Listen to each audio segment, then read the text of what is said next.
भूत प्रेत से संबंधित घटनाएं दिन में तो हमारे मनोरंजन का साधन हो सकती हैं, लेकिन रात में हमारे होश भी उड़ा सकती हैं। खास तौर पर तब जब आप घर पर अकेले हों। लेकिन डर का कारण हर बात भूत प्रेत नहीं होते हैं। कई बार कुछ ऐसी घटनाएं भी डरा जाती हैं जिनके घटित होने की कोई वजह या कारण समझ में नहीं आता। तर्क बुद्धि भी वहाँ असमर्थ हो जाती है। ऐसी पैरानॉर्मल घटनाओं को अक्सर सामान्य बुद्धि भ्रम समझती है या इसे किसी मस्तिष्कीय विकार से जोड़कर देखा जाता है। लेकिन सामर्थ्यवान जानते हैं कि चेतन सत्ता के सूक्ष्म जगत में उतरने या सीमांत जगत में मंडराने आदि से ऐसी घटनाएं जन्म लेती हैं जिन्हें स्थूल जगत के नियमों के अनुसार समझना और समझाना दोनों कठिन होता है। ऐसी ही एक घटना जर्मनी के म्यूनिख शहर की है। शहर की एक कंस्ट्रक्शन साइट पर काम चल रहा था। वहाँ काम करने वाले एक अभियंता यानी इंजीनियर एडरिस ने दोपहर के भोजन के लिए अपने घर का रुख किया। उस इंजीनियर का घर कंस्ट्रक्शन साइट से ज़्यादा दूर नहीं था। अपने ऑफिस से निकलकर वह सीधा अपने घर पर पहुंचा। भोजन से पहले वह किसी काम से अपने शयन कक्ष में प्रवेश करने जा रहा था, लेकिन शयन कक्ष में प्रवेश करते ही उसके पैर ठिठक गए। वहाँ उस कमरे की एक सर्वथा अपरिचित उसने एक व्यक्ति को देखा जिससे वो आश्चर्यचकित हो गया। वह अपरिचित व्यक्ति एक स्टूल के सहारे उस कमरे की दीवार पर कोई चित्र टांगने में व्यस्त था। अब उस इंजीनियर एडरिच को क्रोध आ गया। आखिर बिना उसकी इजाज़त के वह अजनबी उसके कमरे में घुसा कैसे? गुस्से में जैसे ही वह उसे डांटने के लिए आगे बढ़ा, उसके पैरों की आवाज़ सुनकर वह अजनबी पीछे की ओर पलटा। उसका चेहरा देखते ही एडरिच भौचक्का रह गया। उसका गुस्सा अब काफूर हो चुका था। उसका स्थान एक आश्चर्य भ्रमित भ्रम ने ले लिया था, क्योंकि दूसरी तरफ भी उसे एडरिच ही दिख रहा था।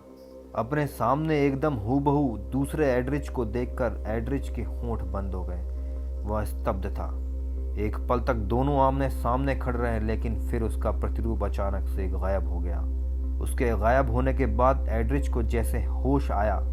उसने दीवार पर टंगी उस तस्वीर को देखा जिसे उसके प्रतिरूप ने अभी अभी टांका था, तो वह देखते ही हैरान हो गया।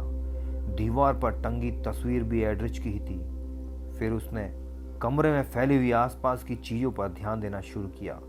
उसने अपने शयन कक्ष में ही अपना ड्राइंग बोर्ड भी रखा था। अचानक उसका ध्यान अपने ड्राइंग बोर्ड पर गया तो वह और भी विस्मय में पड़ गया, क्योंकि जिस नक्शे को वह महीनों से बनाने का प्रयास कर रहा था लेकिन सफल नहीं हो पा रहा था, वह नक्शा उसके ड्राइंग बोर्ड पर रखे कागज पर बना पड़ा था।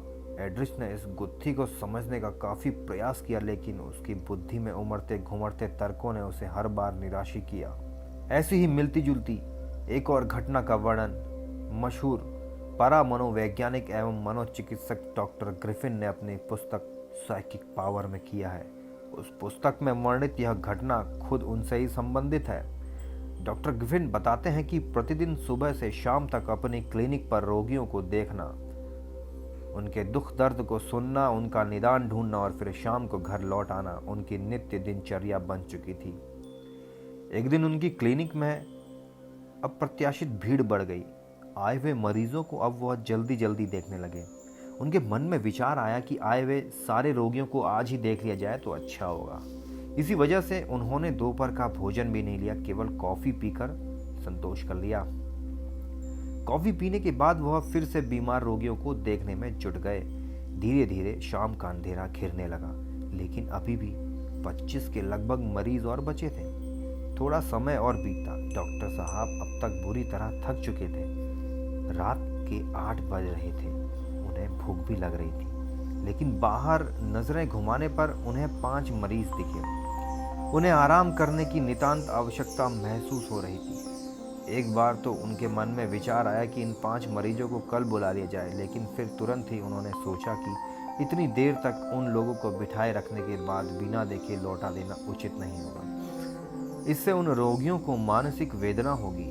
इसलिए उन्होंने उन रोगियों को देख लेने का ही निर्णय लिया और पुनः अपने मरीजों को जीवन गाथा सुनने और सलाह देने में व्यस्त हो गए। जब सारे रोगी जा चुके थे तो उन्होंने दीवार पर टंगी घड़ी की ओर देखा। उसमें रात के 9:30 बज रहे थे। थकावट से उनका बुरा हाल था। जैसे तैसे उन्होंने अपनी क्लिनिक बंद की, गाड़ी स्टार्ट की और फिर अपने घर की तरफ चल पड़े। लगभग आधे घंटे बाद वह अपने घर के दरवाजे पर थे, लेकिन दरवाजे के करीब आने पर उन्होंने देखा कि कमरे के अंदर से एक प्रकाश निकल रहा था, जबकि उन दिनों उनके घर में उनके अलावा कोई नहीं रह रहा था। कमरे से प्रकाश निकलता देख एक क्षण को वह ठिठके, लेकिन फिर उन्होंने सोचा कि शायद सुबह निकलते वक्त जल्दीबाजी में लाइट बुझाना भूल गए हों, इसलिए वह अब भी जल रही होगी। बहरहाल उनसे खड़ा नहीं हुआ जा रहा था, थकावट से उनका बदन टूट रहा था, इसलिए जल्दी से ताला उन्होंने खोला और वो कमरे में प्रवेश कर गए। कमरे में प्रवेश करते ही जैसे उनकी नज़र पलंग पर पड़ी तो वो चौंक गए। उनके सामने उनकी पलंग पर एक दूसरे डॉक्टर ग्रिफिन लेटे हुए थे, आनंद पूर्वक पुस्तक पढ़ रहे थे।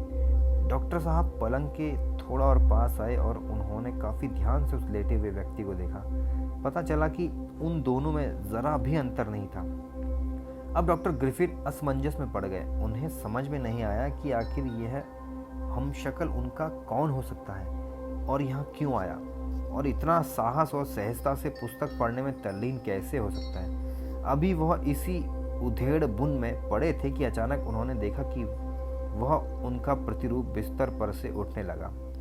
जैसे जैसे वो प्रतिरूप बिस्तर से उठकर उनके पास आ रहा था, वैसे वैसे उसका अक्स धूमिल पड़ता जा रहा था। उनके पास पहुंचते ही डॉक्टर ग्रिफिन का वह प्रतिरूप पूरी तरह से गायब हो चुका था। काल्पनिकता और आभासिकता का एक बंधन है जिसे माया रचती है, जबकि हम असीम हैं। हमारा न कोई आदि है न कोई अंत। आवश्यकता है केवल अपने उस विस्तार को समझने की, उसे अनुभव करने की, जिसे गीता में भगवान ने स्पष्ट रूप से समझाया है। दोस्तों, आज के लिए बस इतना ही। मिलते हैं बहुत जल्दी अगली एक इंटरेस्टिंग वीडियो के साथ। तब तक के लिए नमस्कार।